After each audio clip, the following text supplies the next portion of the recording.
Okay, the spinning hook kick, or the Ushiro Mawashi, or some people call it the Ushiro Mawashi.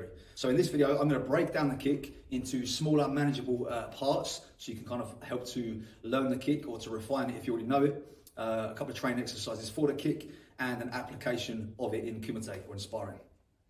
So the first thing we need to be able to do the spinning hook kick is the hook kick, or the Ura Mawashi. Now I've got a video going into more depth on this kick on this channel, so go and check that out if you want to see a full length video on it, but I'm going to go over it very quickly right now and give you the kind of basic points. So for the hook kick, the Ura Mawashi, I want to be chambering across the side of my body in the same way that I would for a side kick. So I'm taking the knee across the center line like a side kick position. I'm going to send a kick as if I'm missing a side kick over here, and then I'm going to hook back into the target. Now the contact point is either the heel for impact, for kind of knockout, or if we're in sparring and we want to, keep our training partners alive a little longer, then we use the bottom of the foot, okay, the sole of the foot, and sort of a softer impact, but still landing the kick, so we know we've landed. There's also another variation again for the sparring. If we are doing a hook kick in sparring, generally we will hook it back again, we will re-chamber after the kick. If we are doing it for damage, we will come all the way through and hook it past or through the head, through the target.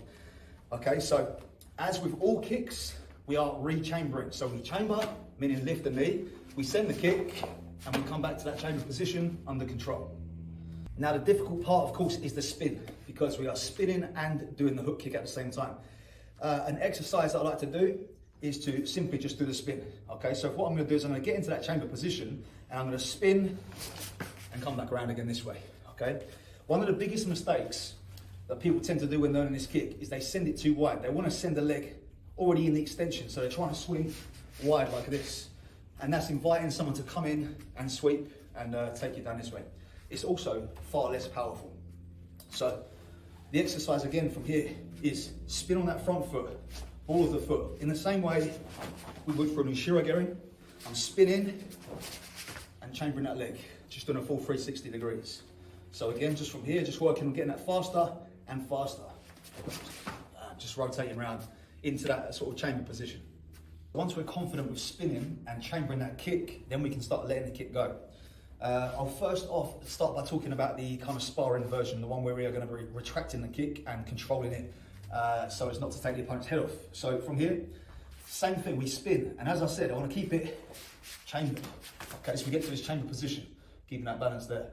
Extend the kick out wide and then hook through at the last second. Okay, so we want to spot the target. So if the target in front of me, I want to spin, see them here. That's when I let the kick go. So I let the kick go very late. I'm here, and then I let the kick out. One where I pull it back off the target will be here and stop, and one where I'll take it straight through. I'm going to add a little more hip to it and rotate all the way around. Okay, so again, if you are trying to control the kick, we want to kind of keep the hip back and do it by the extension or flexion of the knee. If we are doing it for impact, we want to be taking the hip through the target as we make impacts. So I'm going to do two versions of the kick now then. Like I said, the one where I'm stopping the kick short or just making a sort of a lighter impact on the opponent as we would do in sparring. And I'm going to do another one where I take it through the target if we are aiming for kind of a knockout situation. So the first one, I'm going to be working on stopping it short. So I come round and just a light touch. Yeah, so we're just getting that sort of slap onto the opponent's face really. Not too heavy with that impact for sparring purposes. Okay, so let's rotate and just a little touch there. The difference is that I'm touching and pulling back off again. So I'm kind of touching and pulling off. I'm still making contact, but I'm connecting and pulling away. Now the difference is for the knockout then is I'm going to take it straight through without any re-chamber. I'm going to come here and take it straight through the target's head. Okay, so I really want to get around and then draw this hip straight through into the target in order to make that heavy impact on the opponent. So how do we land this in kumite or in sparring? The way I'd like to do it really is make use of that spin. If we hit them a few times with an Ushiro first to kind of create a reaction where they're anticipating that spin and they're absorbing it, they're trying to cover their body up for that Ushiro, then we hook it into the open head there. So, like I say, if I'm working in sparring here, I'll hit him with a few back kicks first. Okay, so I'm just working on his back kicks, get that fast rotation and hit him with the back kick first. Okay, maybe one or two, 3 times, so he feels that and he's really conscious of that now. I'll test him, so I'll start to throw that hip, see how he reacts. If he starts bringing his hands down, Now it's game on, ready to go for it, okay? So if you just bring your hand up, please. Yeah, so now I've tested him. I've seen that hit. I've seen his reaction. I've feinted and I've seen him bring his hands down. So this time, I come around for the Ushiro Mawashi instead, okay? So I've started off by attacking low, getting a trained response where I'm getting him to be a bit wary of that lower kick, that back kick.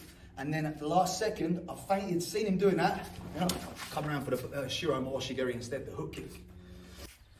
Now, when we learn a technique, we also have to understand how to defend against it, because then we understand the dangers of throwing a technique.